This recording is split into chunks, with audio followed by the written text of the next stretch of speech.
C'est un plaisir de venir parler à cette conférence, donc ouais, je m'excuse de ne pas avoir été là hier.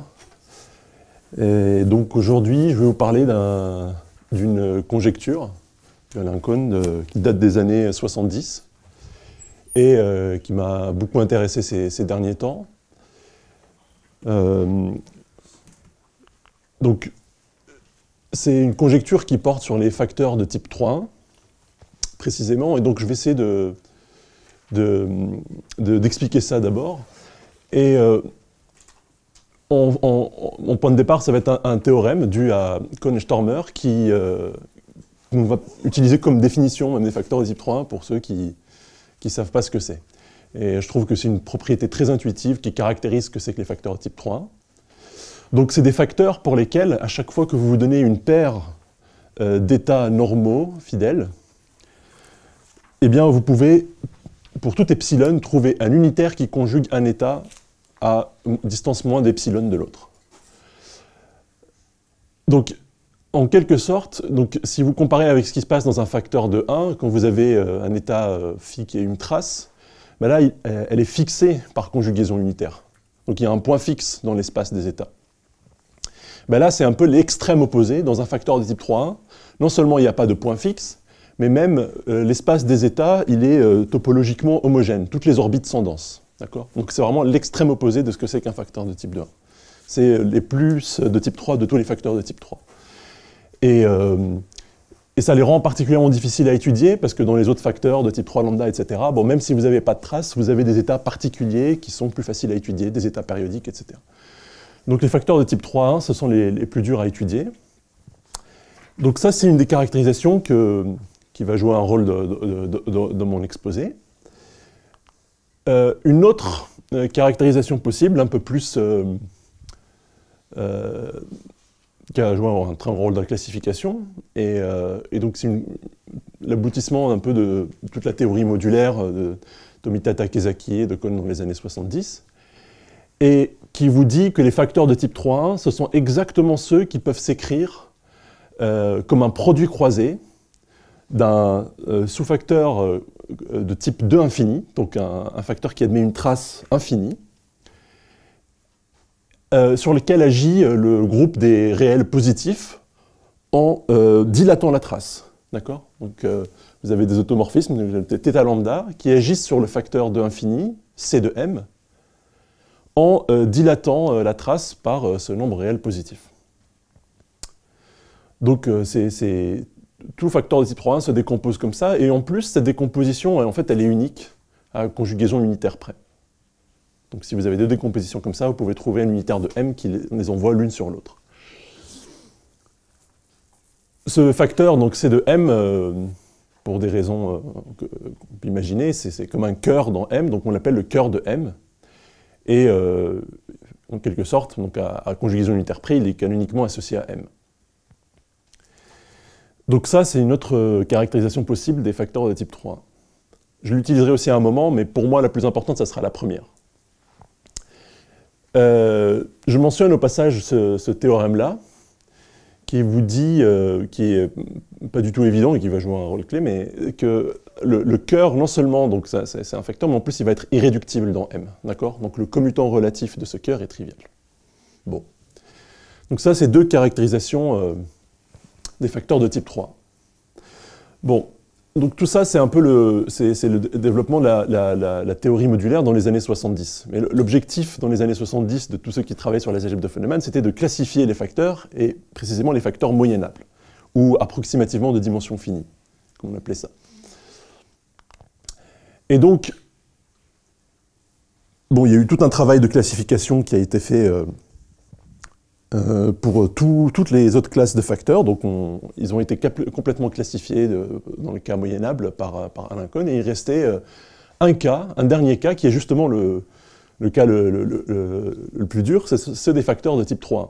Et ce qu'a montré Kohn, donc à la fin des années 70, c'est que si vous avez un facteur moyennable de type 3.1, alors vous allez pouvoir montrer qu'il est isomorphe au facteur Haraki-Woods, donc le modèle un peu naturel de facteur approximativement de dimension finie, qu'on note R infini ici.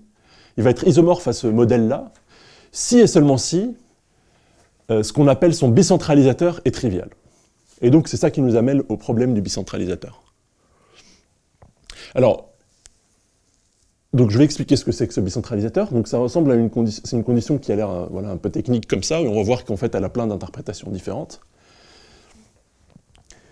Donc on se donne un facteur m, avec un état fidèle phi, et puis le bicentralisateur, donc je notais ici bm phi, c'est une sous-algèbre de von Neumann de m, et c'est exactement l'ensemble de tous les éléments de m qui ne bougent pas beaucoup quand on a un unitaire qui ne bouge pas beaucoup phi. D'accord ? Donc vous avez un unitaire u dans m qui ne perturbe pas beaucoup l'état phi, donc moins de delta en norme, alors il ne va pas non plus beaucoup perturber x.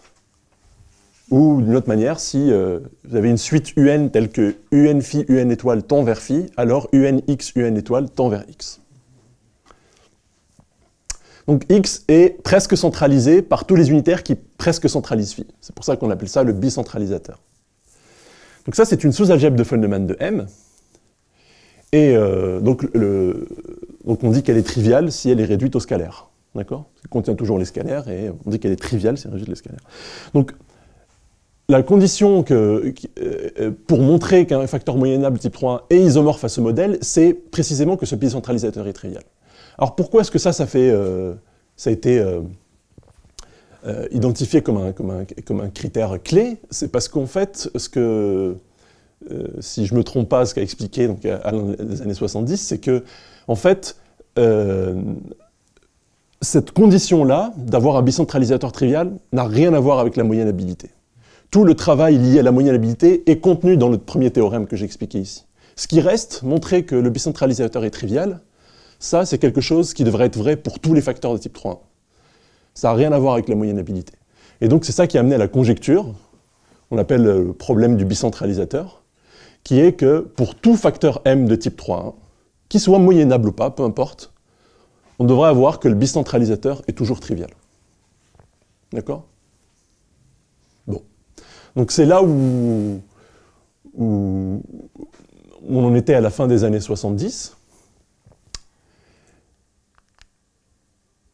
Alors, juste quelque chose que j'ai envie d'expliquer, c'est ici, a priori, cette condition, elle dépend de l'état phi. En réalité, on peut voir qu'elle ne dépend pas de l'état phi. Et ça, c'est une observation qui est très importante, qui est assez simple, mais astucieuse, et il faut la garder en mémoire pour plus tard. En fait, ce qu'on peut montrer en général, c'est que si on a un facteur de type 3.1 et qu'on prend deux états,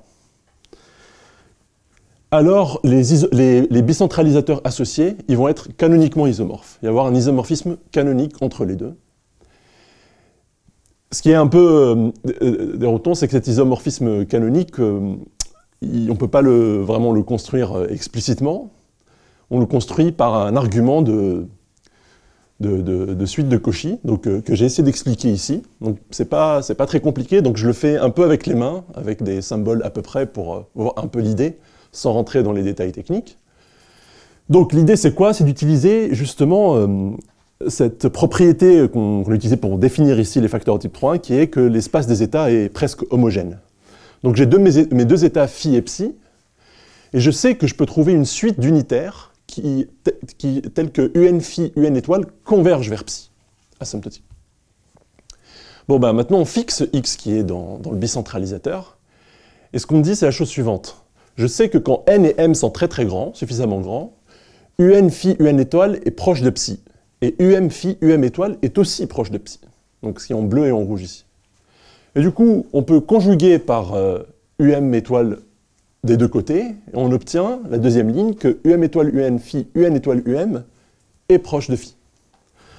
Autrement dit, l'unitaire étoile pour m et n très grands, il presque centralise phi. Mais du coup, par la propriété du bicentralisateur, il doit presque centraliser x aussi. Et donc, en reconjuguant après par on obtient que unx, étoile doit être proche de umx, étoile. Et ça, dès que m et n sont suffisamment grands. Donc, autrement dit, ce qu'on a montré, c'est que la suite unx, étoile est une suite de Cauchy. Et donc, elle admet une limite. puisque la boule unité est complète pour les topologies usuelles sur l'algèbre de Feynman. Et donc, c'est ça qui va nous donner l'isomorphisme recherché. D'accord ? On peut montrer que, ça va bien dans le bicentralisateur de Psi et que ça donne bien un isomorphisme entre les deux algèbres. Et l'inverse, pour obtenir l'inverse, on fait le même jeu dans l'autre sens. Donc l'idée ici, c'est que, en quelque sorte, les éléments du bicentralisateur sont attachés à l'état phi. Et donc, si vous envoyez phi sur psi, vous êtes obligé d'envoyer le bicentralisateur de l'un sur le bicentralisateur de l'autre. Donc c'est ça un peu l'idée de cet isomorphisme. Ok. Et donc, en particulier, la conséquence, c'est que si l'un est trivial, l'autre est trivial. Donc ça ne dépend pas de l'état phi. Et en fait, ça associe à M quelque sorte une sous-algèbre canonique, bon, qu'on conjecture être trivial. Alors, donc, maintenant, donc il y a un deuxième acteur dans cette histoire à la fin des années 70, c'est Uffe Hagerup. Donc j'ai retrouvé cette photo d'archive, qui date de la fin des années 70, si je ne me trompe pas, où ce problème a été, me semble, intensivement discuté. Oui, c'était à la campagne. Et donc, il en est sorti quelque chose au bout de quelques années. Donc, Uffe Hagerup a réussi le tour de force alors, pas de résoudre complètement la conjecture, comme je l'ai expliqué, mais suffisamment pour achever la classification des facteurs. Et donc, pour ça, j'ai besoin d'expliquer en fait le théorème précis qu'il a démontré, le critère précis qu'il a démontré. Donc pour ça, j'ai besoin d'expliquer ce que c'est qu'une inclusion qui est moyennante. Alors c'est une propriété assez naturelle à regarder en fait. Vous vous donnez une inclusion d'algèbre de Feynman, n dans M, et vous regardez si vous pouvez, quand vous donnez un élément quelconque de M, un élément x, est-ce que vous pouvez le moyenner avec des unitaires de n. Donc ici, vous conjuguez par des unitaires de n, vous prenez l'enveloppe convexe, vous la fermez pour la topologie faible étoile, donc vous obtenez un convexe compact, et puis vous vous demandez si dedans il y a un point fixe pour cette action des unitaires. Autrement dit, est-ce que je peux moyenner x avec des unitaires pour l'envoyer vers quelque chose qui commute avec n? D'accord?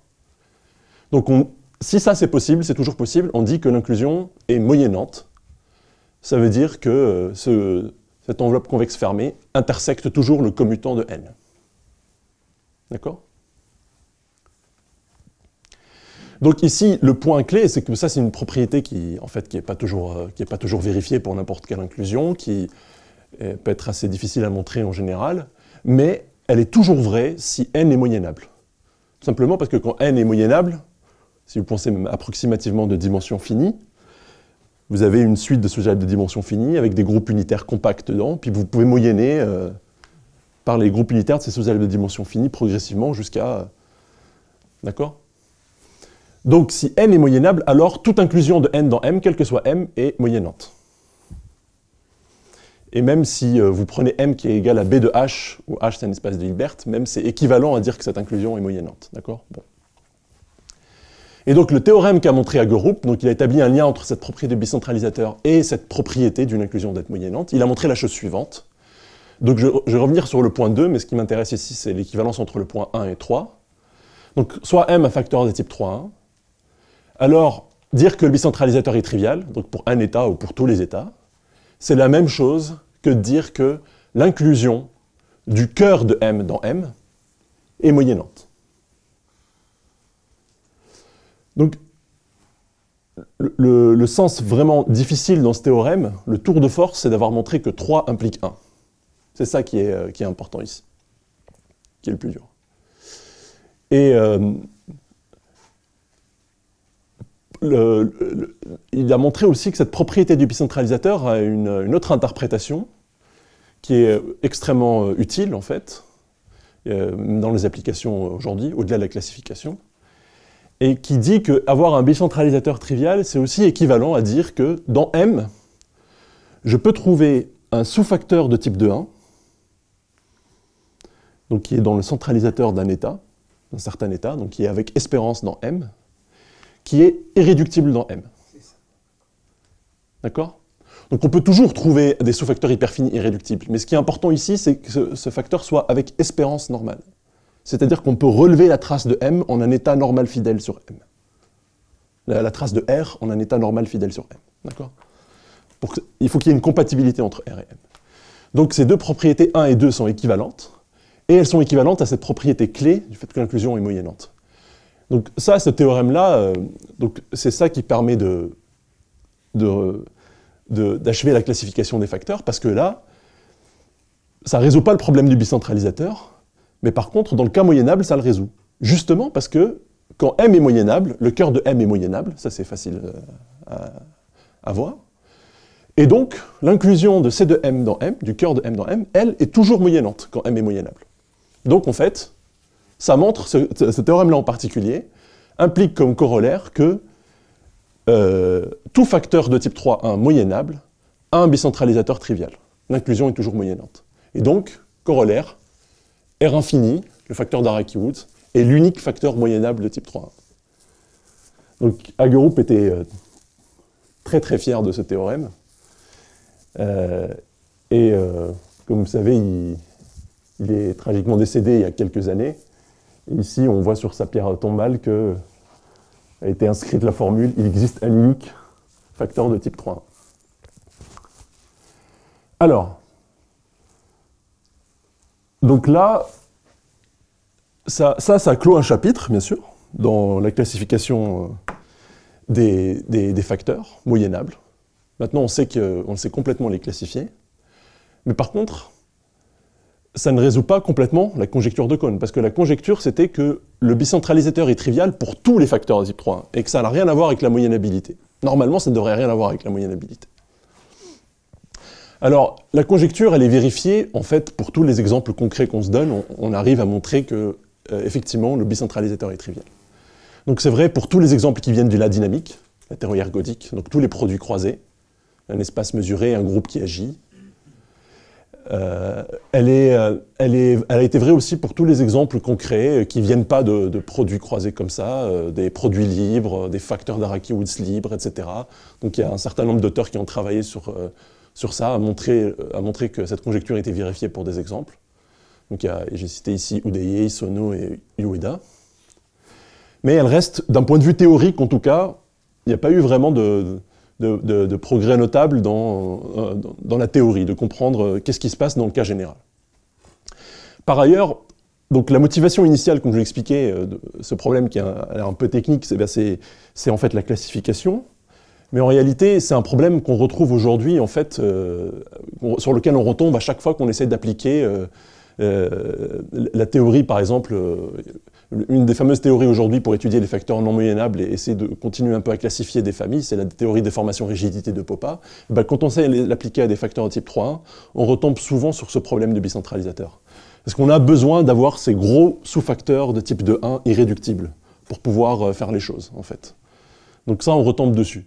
Mais c'est aussi, d'un point de vue plus théorique, les techniques, le genre de questions que ça soulève, ce problème, en fait, on les retrouve sous d'autres formes quand on essaye de comprendre la structure, la théorie des facteurs de type 3.1 de façon beaucoup plus générale. Quand on essaie de comprendre les facteurs pleins de type 3.1, quand on essaie de comprendre ce que c'est que les automorphismes approximativement intérieurs. Je cite ici aussi un problème de Hagerup et Stormer. Tous, c'est des problèmes qui portent sur les facteurs de type 3.1. Et en fait, ils sont tous liés dans le sens où ça montre qu'il y a quelque chose qu'on ne comprend pas encore très bien sur la structure de ces facteurs. Bon. Donc ce que j'ai envie de vous expliquer aujourd'hui, c'est ces dernières années, il y a eu quelques progrès sur ces questions. D'ailleurs, sur ces questions aussi, donc les facteurs pleins et les automorphismes approximativement intérieurs. Mais aujourd'hui, moi, je vais parler de ce qui a été fait sur les problèmes bicentralisateurs.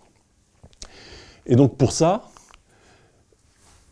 je vais commencer par faire le point de départ, c'est une observation qui ressemble fortement à celle qui a été faite par Alain dans les années 70, cet isomorphisme entre les bicentralisateurs.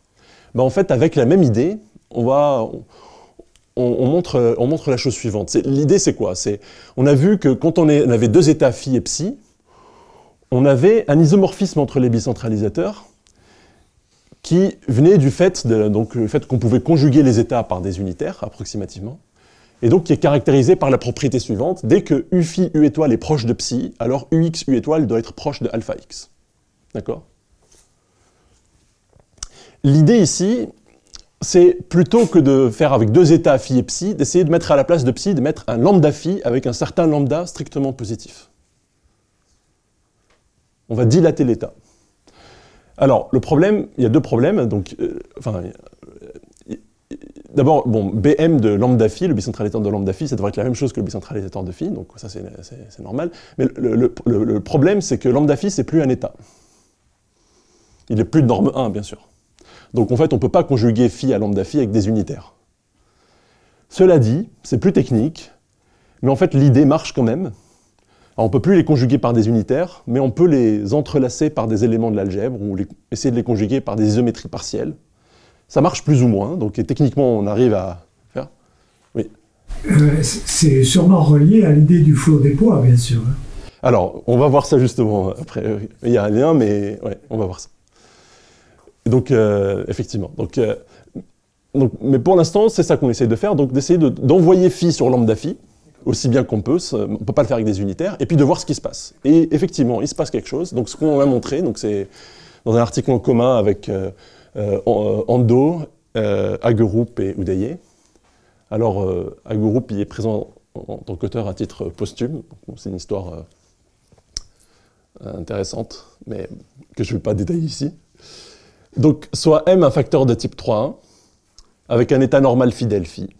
Alors, ce qu'on montre, c'est qu'il existe un flot canonique sur le bicentralisateur, une action des nombres réels positifs, continue, par automorphisme, qui est caractérisée par cette propriété d'entrelacement.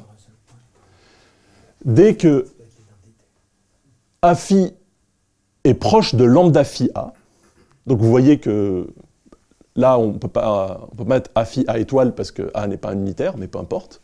Dès que A phi est proche de lambda phi A, autrement dit, dès que A est presque une lambda valeur propre pour le flot modulaire, alors AX doit être proche de l'action de ce flot fois A. D'accord? Donc c'est ça la propriété qui caractérise ce flot. Et en plus, ce flot, donc cette paire de l'algèbre du bicentralisateur munie de ce flot-là, ne dépend pas du choix de phi à isomorphisme canonique près. En fait, l'isomorphisme qui relie les deux bicentralisateurs pour deux états phi et psi, en fait, il va être équivariant par rapport à l'action de ces flots.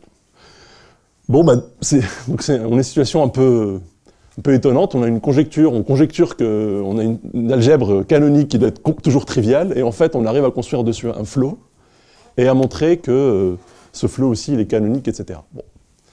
Alors, on a de très bonnes raisons de penser que ce flot doit être trivial.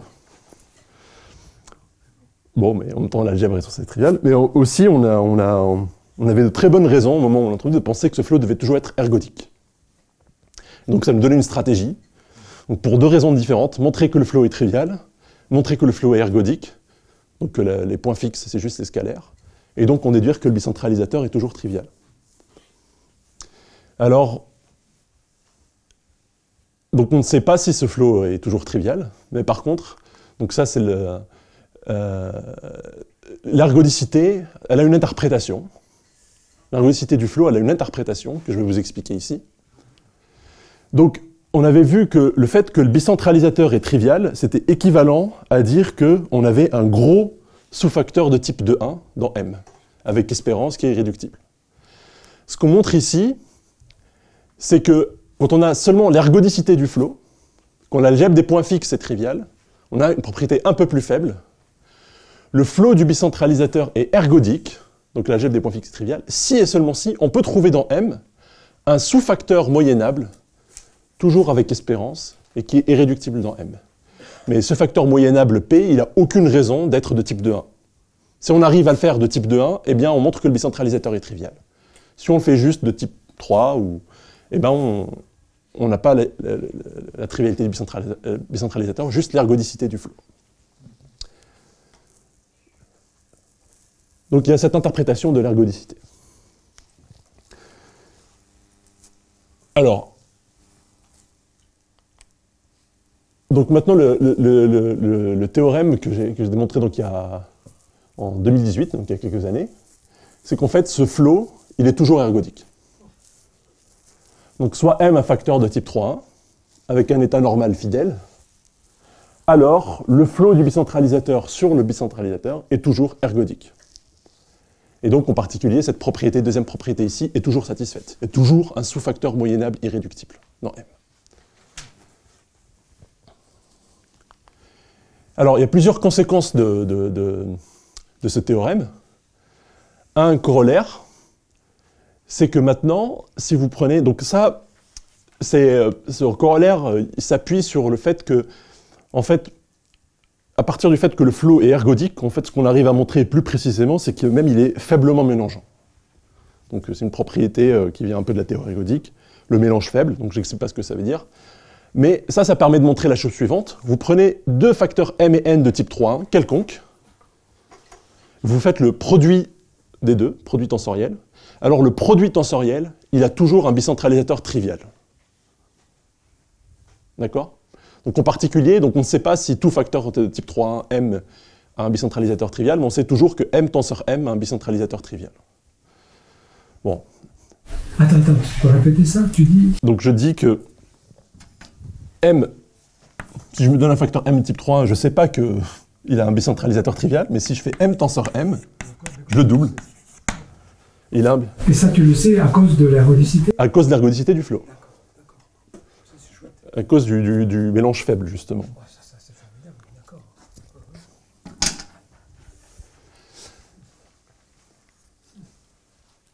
Le deuxième corollaire, je trouve qu'il donne un lien avec le fait, la propriété d'une inclusion d'être moyennante. Donc c'est que si vous donnez une inclusion d'algèbre de Feynman N dans M, avec une espérance normale, fidèle, donc c'est vraiment le type d'inclusion qu'on regarde toujours quand on travaille avec des algèbres de Feynman qui ne sont pas traciales. Et bien cette inclusion, elle est toujours moyennante. Elle a toujours cette propriété de moyenner les... Alors là, le lien avec le bicentralisateur n'est pas forcément évident, mais en fait, on utilise de façon cruciale l'existence d'un sous-facteur irréductible. Donc c'est ça qui joue un rôle, en fait. Bon. Mais en tout cas, ça permet de montrer ça. Et alors... Donc ça suggère un peu, bon, donc comme je vous ai dit, c'est pas vrai que toutes les inclusions sont moyennantes, c'est pas vrai. Mais par contre, toutes les inclusions avec espérance sont moyennantes. Et ça résout pas le problème du bicentralisateur parce que l'inclusion du cœur de M dans M, elle est avec espérance, mais cette espérance n'est pas normale. D'accord ? Si c'était un produit croisé par un groupe discret, il y aurait une espérance normale.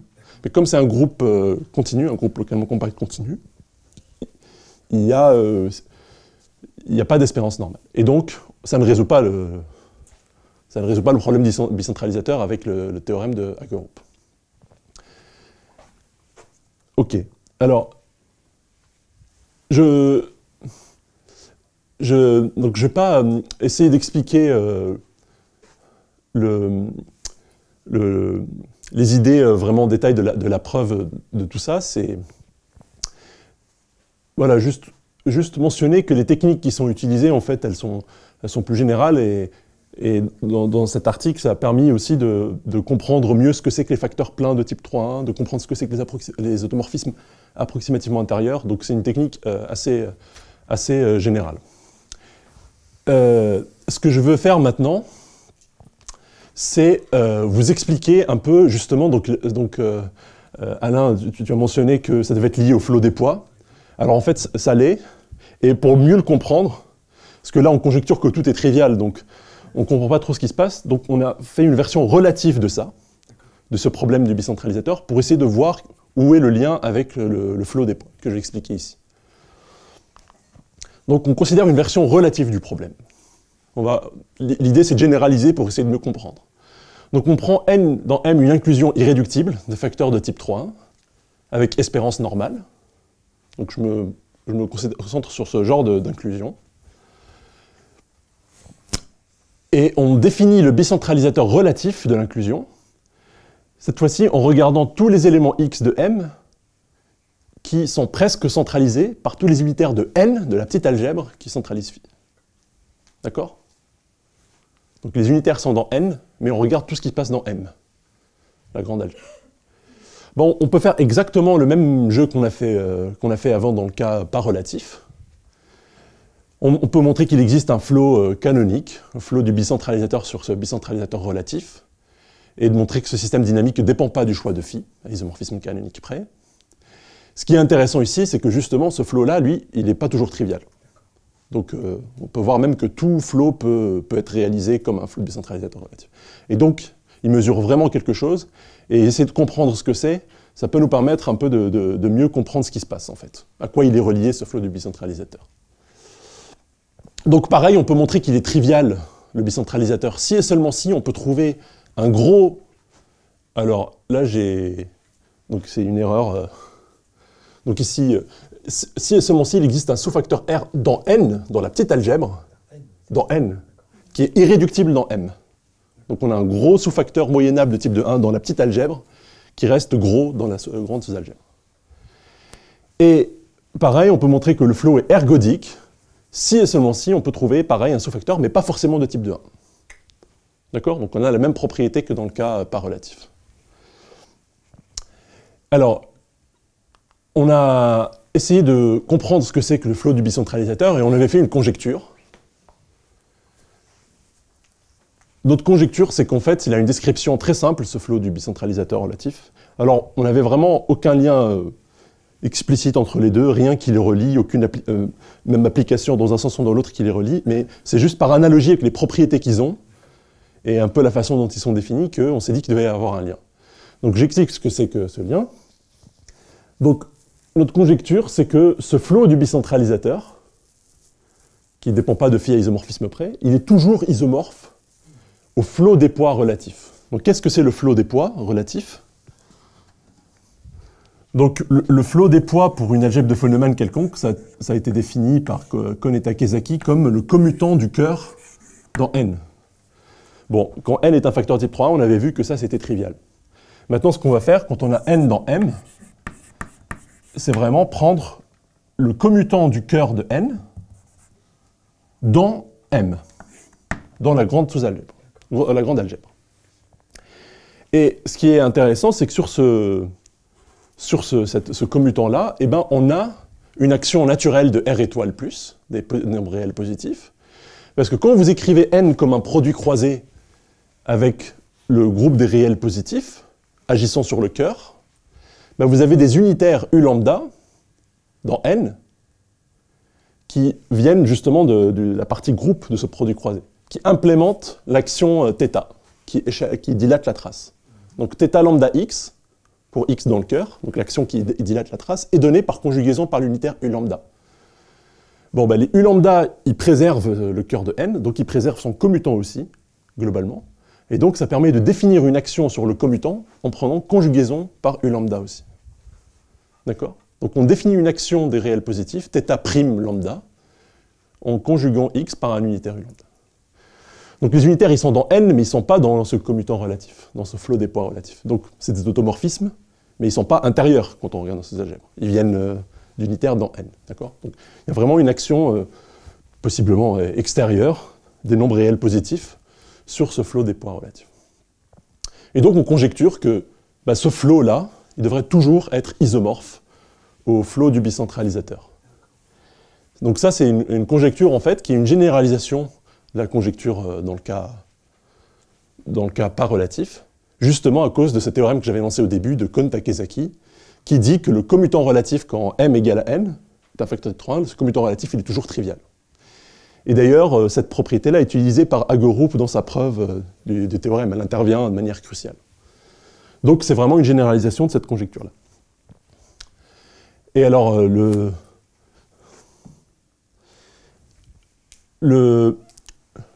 travail que je suis en train de faire maintenant, donc c'est un article qui n'est pas encore fini, pas publié, mais je vous énonce un des résultats principaux. On obtient en fait un lien entre ces deux flots. Alors pas d'isomorphisme en général, mais donc j'énonce le théorème. Donc je me donne N et M une inclusion toujours irréductible de facteurs de type 3,1 avec espérance normale. Je choisis un état fidèle normal sur N. Et là, je vais supposer pour ce théorème, je vais supposer que N a un bicentralisateur trivial. C'est extrêmement important, d'accord? Donc là, je m'intéresse vraiment à comprendre que ce qui se passe d'un point de vue relatif. Je suppose que n, lui, a un bicentralisateur trivial. Donc la première chose, c'est que ce flow, il est toujours ergodique, même dans le cas relatif. Donc en particulier, vous pouvez toujours trouver dans n un sous-facteur irréductible, moyennable, qui est irréductible dans M. D'accord ? Donc ça, ce flow-là, il est toujours ergodique.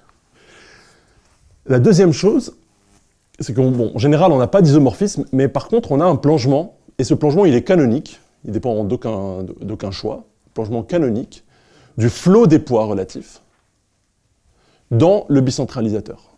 Donc elle se plonge comme une sous-algèbre, avec espérance d'ailleurs, d'une manière aussi qui préserve l'état et qui est équivariante par rapport à l'action des réels positifs, par rapport à ces flots. Donc on a vraiment un plongement de ce système dynamique flot des poids relatifs dans flot du bicentralisateur. Et de plus, on a une condition pour savoir exactement quand est-ce que pi est un isomorphisme. C'est un isomorphisme, donc l'application pi, si vous voulez, surjective, si et seulement si l'inclusion du cœur de n dans M a cette propriété d'être moyennante. D'accord ? Le même qui intervient dans le théorème de Hagerup. Alors, c'est peut-être assez surprenant, mais en fait, la preuve de ce théorème, ça ne marche pas du tout en essayant juste d'adapter je sais pas, le théorème de Hagerup et puis en essayant de le généraliser à un cas relatif. C'est vraiment des arguments différents. Même pour le point 1, ça ne ressemble pas au théorème de l'ergodicité dans le cas. Et là, on utilise vraiment le fait que n est un bicentralisateur trivial dans tous ces théorèmes-là. Donc je ne rentre pas dans ces détails-là.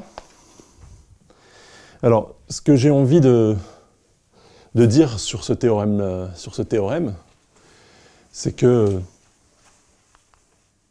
le plongement pi qu'on obtient dans le théorème, qui vous plonge le flot des poids relatifs dans le bicentralisateur relatif, il est canonique, mais en fait, il n'est pas du tout donné de manière explicite, et c'est même encore pire que ce qu'on a vu avant, où on obtenait quand même comme une limite d'automorphisme intérieur. Bah là, on le construit vraiment abstraitement, comme une limite d'applications complètement positives qui sont intérieures, avec des AI ici qui doivent être bien choisis. D'accord ? Pour que ça marche, il faut que ce soit des éléments qui entrelacent l'état phi et un point dominant sur M. Bon,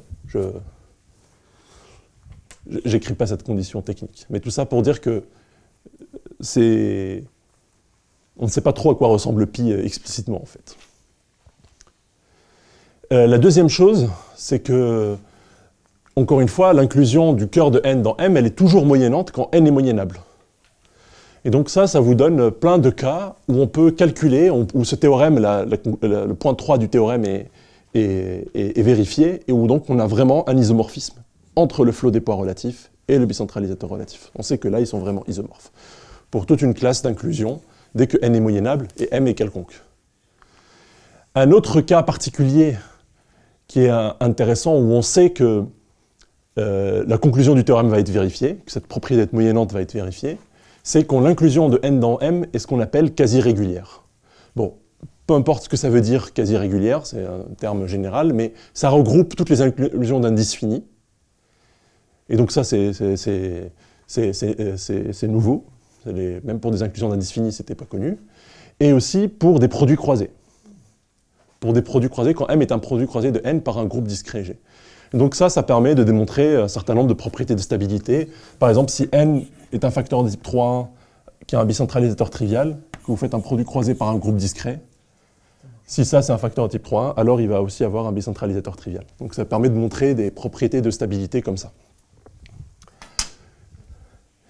Et le fait comme ça d'avoir toute une classe aussi d'inclusion pour lequel on sait montrer l'isomorphisme, ben ça vous permet de montrer que tout flot ergodique préservant un état sur une algèbre de von Neumann, dès que vous prenez A, une algèbre de von Neumann, oméga, un état normal fidèle sur A, une action des nombres réels positifs qui préserve cet état oméga, alors elle peut être réalisée. Ce flot-là apparaît comme un flot du bicentralisateur relatif pour une certaine inclusion. Et même l'inclusion, on peut réaliser avec celui d'en bas, un facteur type 3 moyennable. La condition préservant un état est nécessaire aussi ? Oui, elle est nécessaire parce que, en fait, bon, Donc sur le bicentralisateur relatif, en fait, je n'avais pas insisté sur ça, mais dessus, on peut regarder la restriction de phi à ça. D'accord, et ça marche. Et ça va être préservé par le flot. C'est moins évident d'où il vient l'état dans le cas des flots des poids relatifs. En fait, on le construit en utilisant l'espérance conditionnelle, justement. Donc, il y a un état canonique sur ce flot. Voilà. Par contre, ça, c'est pas vrai pour le flot des poids en général, bien sûr. C'est-à-dire, pour le flot des poids en général, qu'il y a un état... oui. Non, ça, c'est pas vrai en général, c'est vrai. Ouais, c'est pas vrai en général. C'est les conséquences de... God-V, par exemple, un truc comme ça. Je veux dire, c'est pas du tout... Oui. C'est pas vrai en général. Oui. Non, c'est pas vrai en général. En fait, peut-être qu'il y a des versions un peu plus générales où on pourrait avoir tout flot qui intervient, mais alors il faudrait enlever dans ce théorème et dans ce bicentralisateur relatif l'hypothèse que n dans M est avec espérance normale. C'est ça qui donne en fait l'état invariant. Donc peut-être il y a une version un peu plus générale où on ne suppose pas qu'il y a d'état d'espérance. Et... Voilà. Non, mais donc ça c'était juste parce que par exemple les inclusions quasi régulières, elles donnent toujours que le flot des poids est toujours tracial. Donc on s'est posé à un moment la question de savoir est-ce que ce flot des poids, ce flot de bicentralisateur, il pourrait toujours être tracial ou pas. En fait, non, tout peut arriver. Alors, je voudrais... Je suis l'argentant, donc je voulais juste finir sur quelques questions ouvertes. En fait, il est possible, en tout cas rien n'indique le contraire, qu'en fait, peut-être que la clé pour montrer, pour résoudre cette conjecture, ça serait justement de montrer que cette inclusion du cœur dans M a toujours la propriété d'être moyennante, et peut-être que ça pourrait être vrai en fait pour n'importe quel produit croisé. Que ça n'aurait rien à voir avec le flot modulaire, qu'il n'y a rien de particulier avec le flot modulaire, que ce soit une propriété générale de tous les produits croisés. En tout cas, si on peut se limiter au groupe R, oui. Je ne m'avancerai pas à dire ce qui se passe pour un groupe quelconque, mais pour R déjà, est-ce que ça ne pourrait pas être vrai que dès que je prends M, l'algèbre de Feynman, je prends une inclusion dans un produit croisé avec une action de R, est-ce qu'elle ne pourrait pas être toujours moyennante? Est-ce qu'on peut essayer de trouver des contre-exemples? Si on trouve des contre-exemples, pour essayer de comprendre qu'est-ce qui différencie de l'action qui dilate la trace, pour essayer de comprendre ce qui se passe. Voilà. Donc c'est, à mon avis, quelle que soit la réponse qu'on donne à cette question affirmative ou pas, c'est intéressant de se poser cette question-là pour essayer de mieux comprendre ce qui se passe. Donc plus généralement, cette propriété d'être moyennante, quand on a une inclusion n dans M, quand est-ce que n dans M est moyennante? Donc on avait vu que quand c'était avec espérance, c'est toujours moyennant, mais plus généralement, quand est-ce que c'est moyennant? Cette question-là, à mon avis, elle est intéressante. D'essayer de donner des exemples, des contre-exemples, d'essayer de trouver des résultats un peu généraux qui permettent de comprendre ça. Alors, un troisième point sur lequel j'ai pas mal essayé de travailler, mais pour l'instant ça ne marche pas, et c'est quand même surprenant que ce théorème de Hagerup, c'est vraiment, la preuve est très étonnante, et à ma connaissance, personne n'a trouvé d'autres preuves, ou n'a réussi à simplifier un peu même des étapes de cette preuve pour l'instant. Donc c'est l'unique preuve qu'on a, et elle a l'air un peu miraculeuse. Donc ce serait vraiment formidable d'essayer de trouver une preuve un peu plus conceptuelle de ce théorème, où on arrive à comprendre ce qui se passe. Donc ça, c'est un objectif aussi. Et alors, le dernier objectif que je mentionne ici, qui me paraît peut-être un des plus réalisables, ici, vous voyez, donc on sait que le flot du bicentralisateur, il est toujours ergodique, même dans le cas pas relatif, pour des facteurs de type 3,1 quelconque. Ici, dans ce théorème-là, dans le cas relatif, pour montrer que le flot est ergodique, j'ai besoin de supposer que n a un bicentralisateur trivial. Ça devrait être possible de se débarrasser de cette hypothèse-là. Vraiment de montrer que l'ergodicité du flot est vraie en toute généralité. Donc ça, c'est aussi un objectif, de réussir donc à montrer ça. Mais pour l'instant, je ne sais pas comment faire ça. Voilà. Eh ben, je pense que je vais m'arrêter là. Si vous avez des questions. Merci.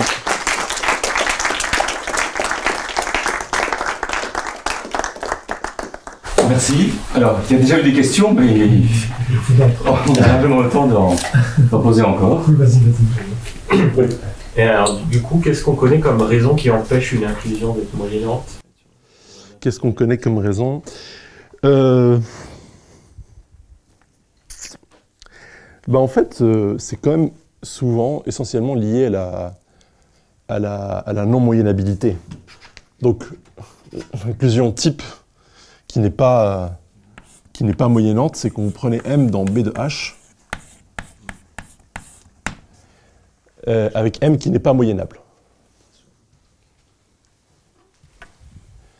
Avec... ça suffit, je pense là, parce que je ne vais pas détailler là. Mais je le ferai si je... Donc après, à partir de cet exemple-là, après on peut en faire des exemples mais un peu triviaux, parce que dans M de type 3.1, je peux mettre dedans B de H, et puis dedans je peux mettre N. Bon, mais bon, c'est pas très intéressant, et surtout cette inclusion-là, elle sera jamais irréductible, par exemple, N dans M, parce qu'il y aura toujours un commutant. Oui, et du coup des inclusions irréductibles. Alors des inclusions irréductibles, il y en a. Je sais que Sorin Popal, on l'a construit avec des facteurs, je crois même avec un facteur de 1 ici, mais contenu dans un... Donc si c'est contenu dans un 2,1, là il y a toujours la propriété d'être moyennante. Mais par contre, si c'est dans un 2 infini, c'est possible. Même irréductible, je pense. J'ai pas en tête là exactement sur quoi ça se base comme propriété. C'est avec des groupes, des facteurs de groupe libres, il me semble, peut-être même. Mais c'est... à mon avis, ça doit être lié un peu à la non-moyennabilité aussi, quelque chose comme ça. Un autre cas à considérer, ce serait de prendre des produits croisés avec gamma qui agit, un groupe qui agit de façon non singulière sur X, et puis de regarder l'inclusion de L de gamma dans le produit croisé. Donc ça, cette inclusion, sauf s'il y a une mesure invariante, cette inclusion, elle ne va pas être avec espérance. Donc a priori, il n'y a aucune raison. D'ailleurs, si on prend X qui est gamma lui-même, là on retrouve B de H, donc ça va être moyennante si seulement si gamma est moyennable. Mais pour d'autres actions X, on pourrait avoir des choses intermédiaires. Donc il faudrait trouver des exemples intéressants d'actions de gamma sur L infini de X, telle que l'action n'est... Pardon ? Si le produit croisé est moyennable, tu dois avoir déjà le... Si le produit croisé est moyennable, je ne vois pas pourquoi, qu'est-ce qui empêcherait L gamma d'être moyennante quand même dedans. Il n'y a a priori rien qui interdit que... Mais tu ne descends pas de B de H à L de gamma comme ça? Non? Je ne vois pas comment faire ça, parce qu'elle va être moyennante juste ici, pas dans quelque chose de plus gros. Donc Ou si l'action est moyennable. Oui. Si gamma est moyennable, l'action est moyennable, alors donc ce produit... Non, gamma n'est pas moyennable. Non, gamma n'est pas moyennable, mais l'action est moyennable. Je ne vois pas pourquoi ça empêcherait l'inclusion d'être moyennante. Bon. Après, mais par contre, ça peut... Par exemple, un des arguments, ça serait de dire que si l'action de gamma est moyennante, ça veut dire qu'ici, on peut moyenner avec l'action de gamma pour envoyer sur les scalaires. Alors, il va y avoir une mesure invariante pour tous les automorphismes qui commutent avec gamma. Donc ça pourrait être une obstruction, par exemple. Donc on pourrait construire comme ça des exemples, voilà, plus ou moins intéressants. Bon. Y a-t-il encore des questions? Pour le corollaire sur les espérances normales, en fait, c'était ce que tu as fait, c'est complété par le type 3, c'est ça? Quelque chose qui était déjà connu pour... Donc si on a une inclusion de n dans M et que M est tracial, alors il y a automatiquement une espérance qui préserve la trace, mais même on a facilement que n est moyennante dans M, parce que là, c'est hilbertien. C'est un argument L2, les unitaires de n, ils préservent la trace, et donc on fait juste l'argument classique dans l'espace de Hilbert pour moyenner, quoi. probablement l'élément le plus petite norme dans le convexe. Donc pour les algèbres de Feynman traciales, la propriété d'être moyennante est toujours vérifiée. En revanche, cet argument, il ne marche plus du tout pour des inclusions avec espérance. Avec des inclusions avec espérance pour des algèbres de Feynman qui ne sont pas traciales. Parce que là, on ne peut pas utiliser cet argument hilbertien. Donc c'est... Donc c'était type 3, et pourquoi 3,1 ? Alors là, non, en fait... Ah oui, d'accord. Si tu veux montrer que l'inclusion avec espérance est moyennante, ça, on arrive à le faire pour tous les types. Le seul type pour lequel ça coince, qui manquait, si tu veux, dans ce corollaire, c'est quand n est type 3. Donc là, le corollaire, il est lancé pour toutes les algèbres de Feynman, toutes les inclusions. En fait, il suffit de montrer quand n est un facteur, parce que sinon on peut désintégrer. Et donc après, ça dépend du type de facteur. Pour tous les autres types, on y arrive à le faire. Et seul le type 3.1, on n'arrivait pas à le faire, à montrer que l'inclusion était moyennante. Mais du coup, c'est là où il y a quelque chose qui intervient avec le bicentralisateur. Voilà. Encore une question? Any other question? Bon, merci.